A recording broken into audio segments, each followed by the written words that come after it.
श्री गणेशाय नमः। हर हर महादेव। ओम नमः शिवाय। श्रावण महात्म्य 29वां अध्याय। श्रावण मास के व्रतों के कृत्य। भगवान शंकर ब्रह्मपुत्र सनत कुमार से बोले, हे पुत्र, अब मैं तुम्हें श्रावण मास के व्रतों के कृत्य के संबंध में बतलाऊंगा कि किस समय क्या करना चाहिए। हे महामुने, उसे सुने। श्रावण महीने की तिथि किस समय की लेनी चाहिए, किस समय क्या विधान है, पूजन तथा जागरण कैसे करना चाहिए, नक्त व्रत का उषा काल उस व्रत क्रम में कहाँ है, रात में भोजन तथा भोजनाभाव दिन में कहाँ है, प्रातः काल उस व्रत काल में उद्यापन कहाँ है, पंचांग द्वारा शुद्ध समय में अधिवासन करना चाहिए, दूसरे दिन विधि पूर्वक होम करना चाहिए, धारण तथा पारण में ह्रास वृद्धि नहीं होती, श्रावण शुक्ल प्रतिपदा के दिन संकल्प करके उपवास करें, दूसरे दिन हविष्यान पारण में स्वीकार करना चाहिए, पारण का एकादशी में हो तो 3 उपवास करने चाहिए, रविवार व्रतार्चन काल प्रातः काल ही है, सोमवार में सायंकाल का समय प्रधान कहा गया है,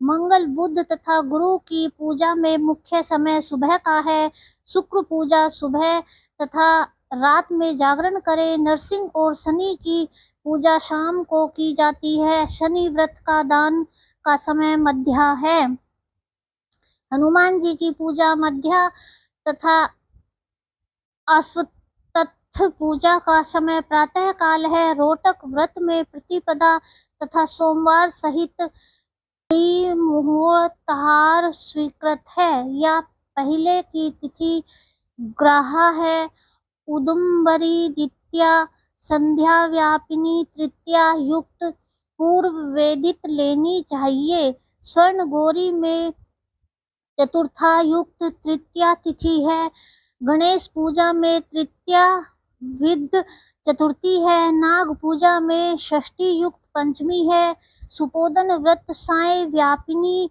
सप्तमी युक्त षष्ठी है, शीतला व्रत में मध्या व्यापिनी सप्तमी है, देवी के पवित्रारोपण में रात्रि युक्त अष्टमी तिथि है, कुमारी में रात्रि व्यापिनी नवमी उत्तम है, आशा में रात्रि व्यापिनी दशमी है, हे तात दशमी विद्या एकादशी आग्रह है, उसके वेद को मैं बताता हूँ।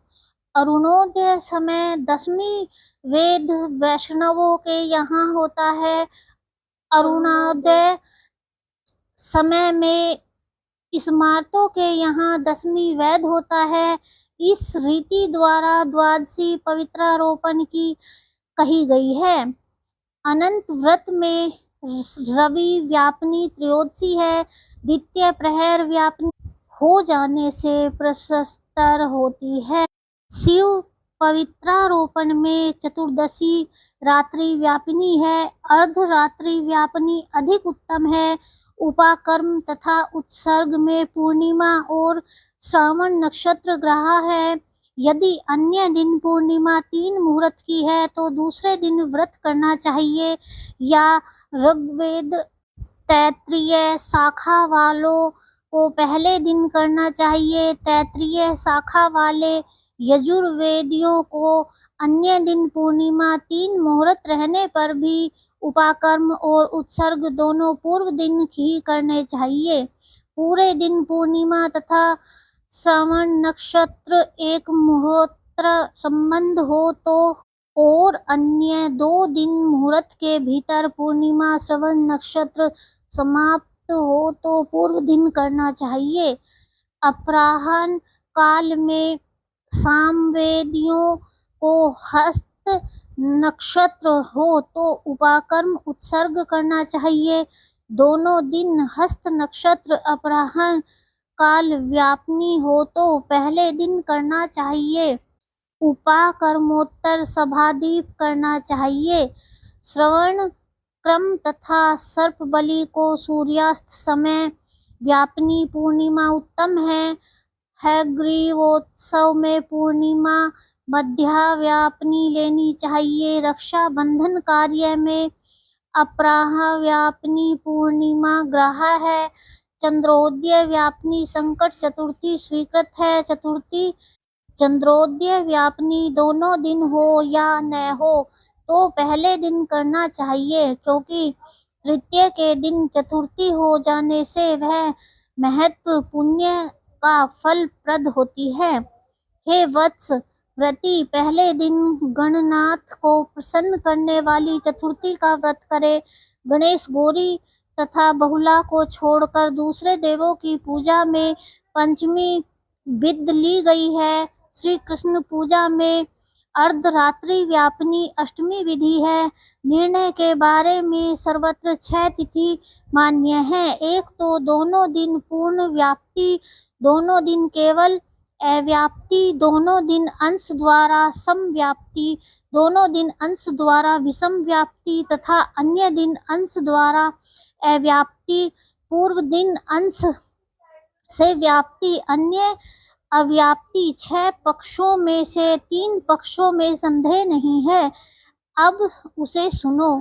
पूर्ण व्याप्ति में अंश व्याप्ति से अधिक व्याप्ति श्रेष्ठ मानी जाती है। एक दिन जो पूर्ण तिथि है वही अन्य दिन अपूर्ण कही गई है। एक अव्याप्ति अन्य दिन अंश व्याप्ति हो तो श्रेष्ठ अंश व्याप्ति होती है।